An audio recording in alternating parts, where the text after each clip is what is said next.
Moving right into the next document, a global strategy for shaping the post-COVID-19 world from the Atlantic Council.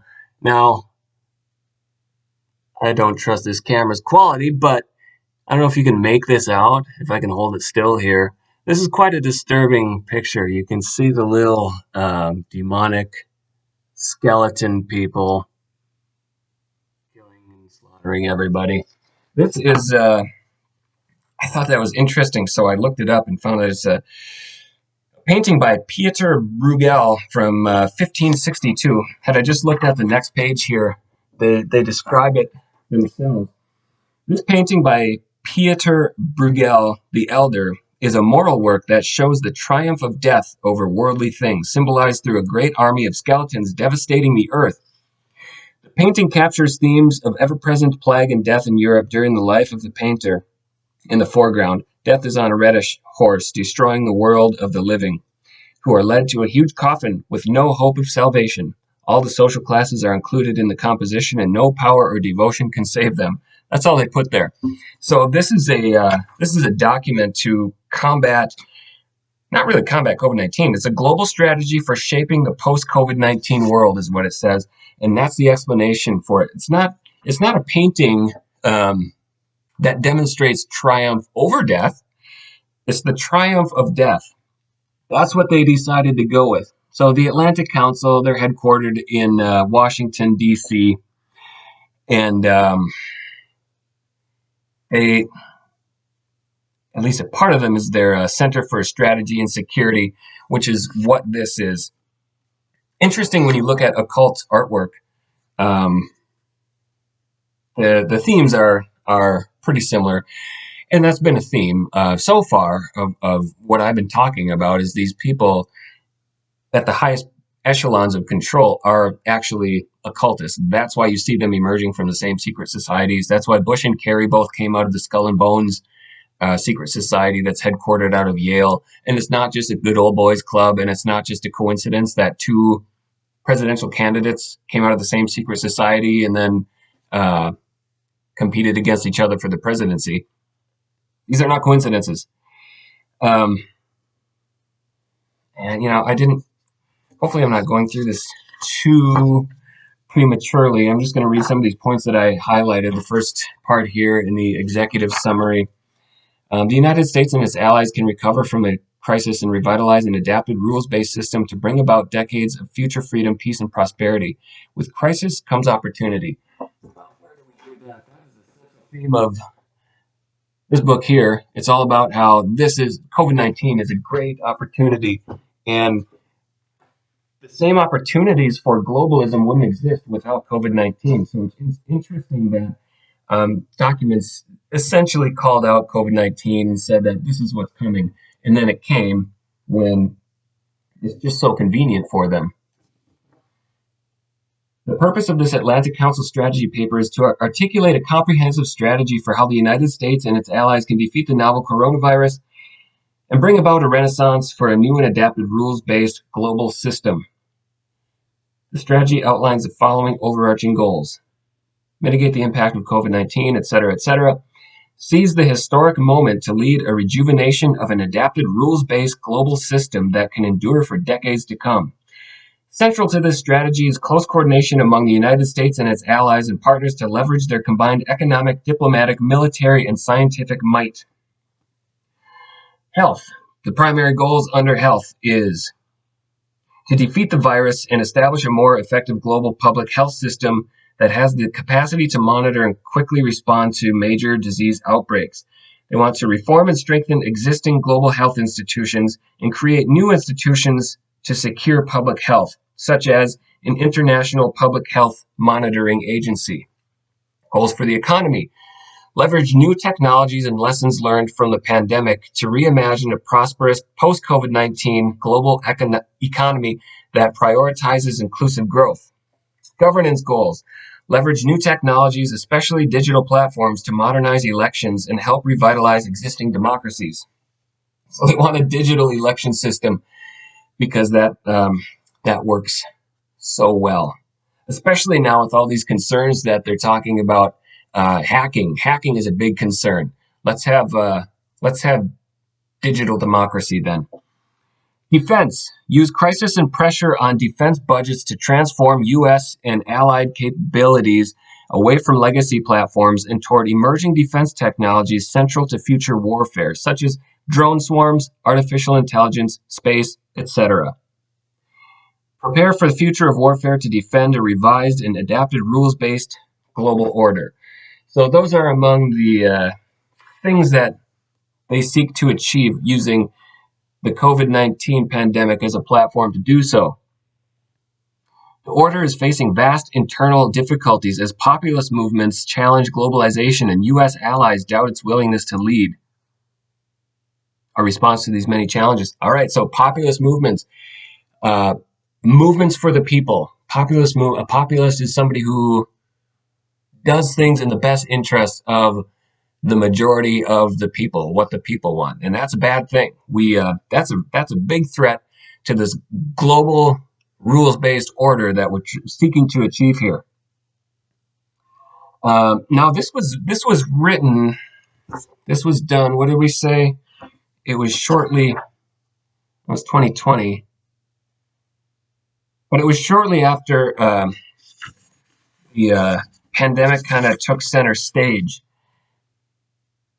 And, we've come a little ways since then. So they say at the time of the writing, the virus's mortality rate may be around 1%. Not even close. Not even close. It's more like 0.003.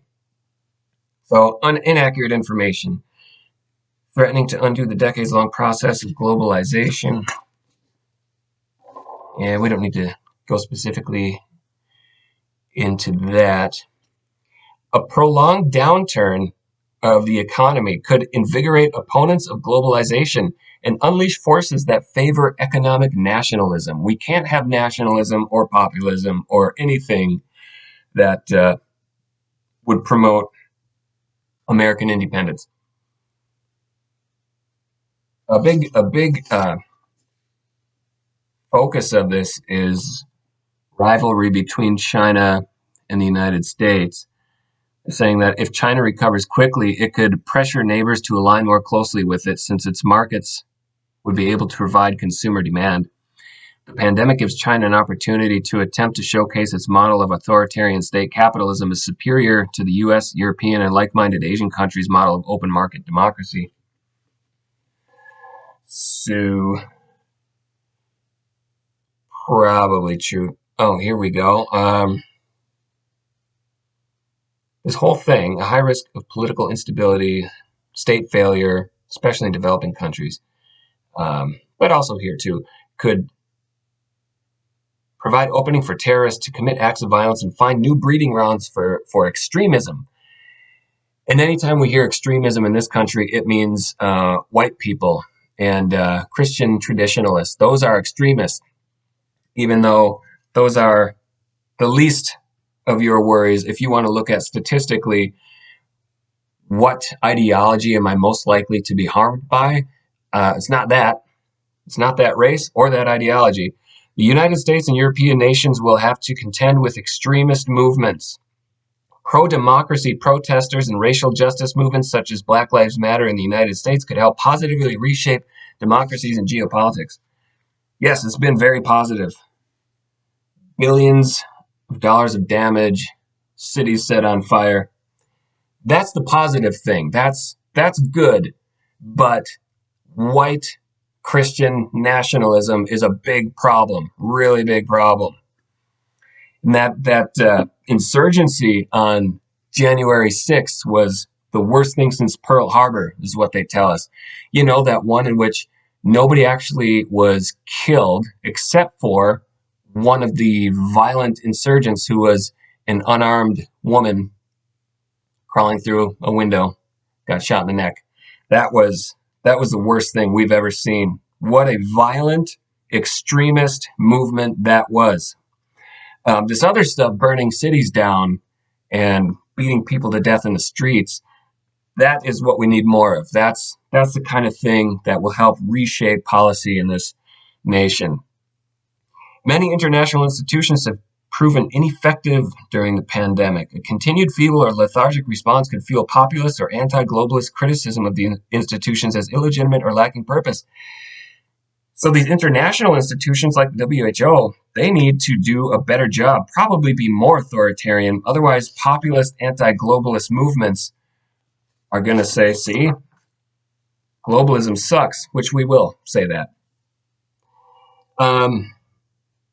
Matt Burrows and Peter Engelke in their paper, What World Post-COVID-19? 3 scenarios. They proposed 3 scenarios. Great accelerator downwards. In this scenario, the economies of the United States, China, and Europe all struggle to recover quickly from the pandemic-induced downturn. This world is marked by deglobalization, increased poverty in the developing world, and a heightened risk of armed conflict among the United States, Russia, and China. The next scenario is China first.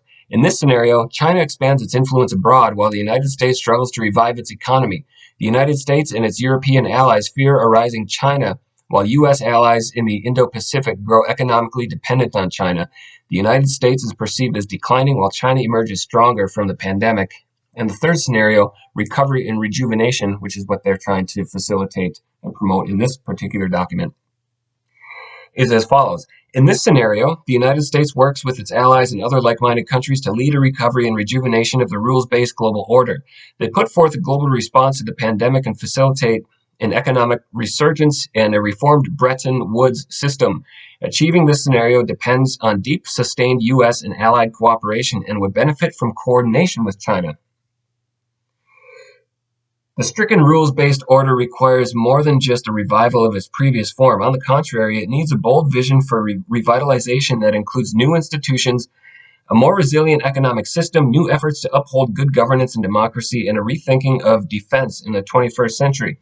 So they present it almost in nationalist terms, like we need America first, but they're saying we need America to be the spearhead of the globalist agenda. So it almost sounds nationalist in this piece here, but clearly promoting globalism. So in their health goals, they want to move toward rejuvenating a global public health system that is better suited for an era of more frequent pandemics, including a more responsive global capacity to monitor and quickly respond to disease outbreaks. And you can be sure that more pandemics are definitely on the way. We see Bill Gates saying that.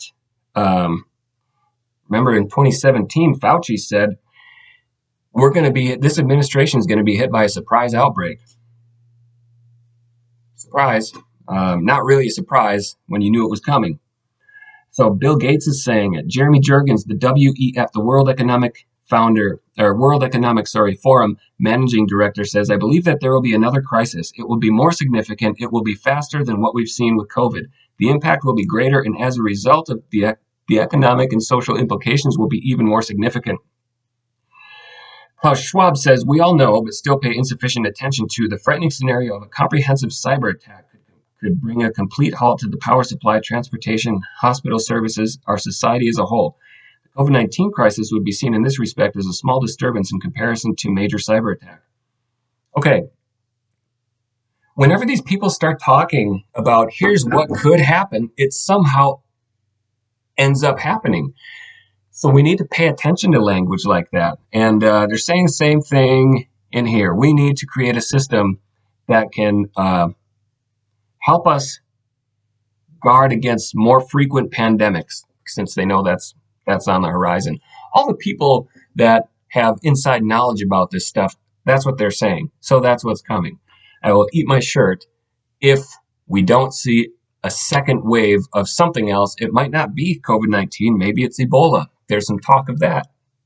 Maybe I don't know what it is, but something else is coming. And they might either compound that with this cyber attack that they keep alluding to, or the second pandemic will be a cyber pandemic. They're already declaring disinformation, an information pandemic, because they don't have control over the narrative. When there's people who still have the freedom to speak, even though they've been deplatformed. They're still being listened to because people out there have an affinity for the truth. They want to hear the truth. They know that they're being fed BS from their televisions. And so even though things like InfoWars have been kicked off of Twitter, kicked off of Facebook, kicked off of YouTube, off of Google, they're still receiving a lot of hits in their online venue because people want the truth. However, that is what these organizations that are focused on globalization have lent the majority of their focus to controlling the narrative, and that's the biggest threat. So they're going to take complete control of the internet. A cyber attack would be a great way to do it. That's why they mention that sort of thing. But anyway, that was a slight digression. We're talking more about guarding against frequent pandemics in this this particular paper. The economy. Move toward rejuvenating the global economy by promoting a reimagined post-COVID-19 economic system. That's where we start talking about digital currency, and maybe we should do that. Move towards a greater digital currency. The World Banks are looking at that currently. Testing and contact tracing are essential for identifying and containing future waves of the virus. Yeah, we already know that. Here we go. The CCC also will need to counter the infodemic, especially misinformation about vaccines. Misinformation, like on the VAERS reporting website, there are thousands upon thousands of adverse reactions. That's considered misinformation, even though it's a fact. What else? There's SM-102 in the vaccine, and that's a deadly compound. We've got also the fact that the Pfizer and Moderna, these are mRNA vaccines, and they create spike proteins, which attack coronaviruses, but also attack other things in your body that are healthy and good for you. So we'll see people with lowered immunities being more susceptible to things like coronaviruses in the future after they get vaccinated. Information like that, misinformation, they say. Any information that contradicts what they want you to believe. That is an infodemic, they say. The CCC should organize a campaign to educate the public about the importance and safety of vaccines to ensure any inoculation against the coronavirus is widely used and thus effective. All right, control that narrative. Get that propaganda out there. The United States and like-minded states should also use the crisis as an opportunity to reform the global public health system.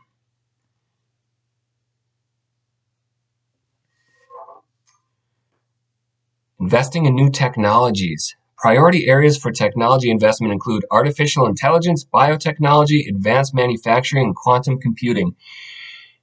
Really, we're seeing, I don't know, we can say it's exponential right now, but with the CRISPR-Cas technology, where gene editing has come to the forefront of our technological innovation, such that we can now even relatively lay people can splice genes. They've essentially kind of, I would say, weaponized a bacteria that can come in and sort of snip out a segment of a strand of DNA and then paste it somewhere else. It's copying, pasting DNA. That's what the CRISPR-Cas technology is. So artificial intelligence, that's also on the forefront of the technological advancements. Biotechnology. Biotechnology is not a thing of science fiction. That's a real thing, and they're really looking at it. They're also looking at the development of central bank digital currencies. I already mentioned that. If we go digital, we have a digital currency, then you are completely under control. Completely under control. That's when they move directly into the social credit system, meaning you do what we say or you have no social standing. You're not going to be able to buy anything or do anything. You don't eat anymore because you're not performing up to our standards. If you're not going to participate in the society that we've developed for you, be it Orwellian or not, if you're not going to participate in it, then we're going to remove your ability if you're not going to participate in it socially, we're going to remove your ability to participate in it economically. Citizens are voting by mail in increasing numbers. I love this. This is just something that's changed since COVID-19. Citizens are voting by mail in increasing numbers with little evidence of fraud. Little evidence of fraud. Wow. There's quite a bit of evidence of fraud, actually. So that's another way to just exert complete control. This, as they term it, digital democracy, meaning we're just going to program who your next leader is from here on out. No way to hack that. No way to have a fraudulent election if we just do it all digitally. That's completely safe. The United States and its democratic partners should think creatively about how to get their houses in order to ensure they have the necessary internal cohesion and moral clarity to uphold a revitalized and adapted rules-based global system. Yeah, that's the point they've kind of been making. The Free World Technology Alliance should boost information sharing, foster common norms. That sounds more like propaganda to me. Common norms, social credit. This can be accomplished by giving greater authority to G20 as a global coordinating body on a wider range of security, economic, and governance issues. Future pandemics are inevitable, and the future of warfare also likely will involve new uses of biotechnology and bioweapons. With the explosion of advances in the commercial fields of genetic engineering, synthetic biology, and related disciplines, biological space could become the military's sixth operating domain in the 2030s. Well, of course it is. They're not going to have these technological advancements in gene editing and not use it to purify the genome. This is very Hitlerian, but they always have been Hitlerian. That's what our leaders promote. They want to purify the gene pool and strengthen the human genome and guide the course of human evolution. It's self-guided human evolution is what the transhumanists would call it. This entails preparing for a different type of biowarfare that includes human performance enhancement and genetic engineering. Again, this is not super soldier fantasy 80s action movies. It's a reality. That's what's coming. That's what they're working on. And I would venture to say that they have already come to a point of significant advancement in this area. Of course, they're not going to tell the public about it. It's like the SR-71 that was top secret way back when. It was already created and in operation for, what was it? I don't know. I think it was longer than a decade, maybe a couple decades before the public ever became aware of it. So what has now been created and in full operation without the public's awareness? Just some food for thought. Furthermore, boosting cyberspace resilience is critical to defending against biological threats. In April 2020, Interpol stated that it observed an uptick of cyber attacks against hospitals amid the pandemic. So they're continuing to seed in this question or the possibility of cyber attacks. Just prior to COVID-19, a looming threat of a pandemic kept on showing up in this type of literature. They just kind of seeded it here and there, and there could be a huge pandemic that destroys the world, and then it happened. So when they start to seed ideas like a cyber attack in these documents, I tend to pay attention. Many analysts have argued that to prepare for the future of warfare, the United States needs to do what China is doing, invest in the technologies of the fourth industrial revolution, such as artificial intelligence. The fourth industrial revolution was authored by Klaus Schwab, who authored The Great Reset, who is the founder of the World Economic Forum. So we need to invest in the technologies of the fourth industrial revolution, such as artificial intelligence, unmanned systems, hypersonic missiles, quantum computing, directed energy, advanced manufacturing, space-based sensors, and missile defense interceptors, and many others. Some of those are pretty alarming things, actually. All right, so those are the things that are going to take center stage and how how they're looking at COVID-19 as a significant opportunity to make this world a better place. In fact, they can barely hide their glee at the advent of COVID-19 and how they're going to use that to achieve the goals that they've always had. COVID-19 is itself a strategy to facilitate the advancement and the progression of a globalist movement, which has always been in the works. But now we can do it a lot faster, especially with the advent of technology, particularly gene technology and AI, which is also not a thing of science fiction.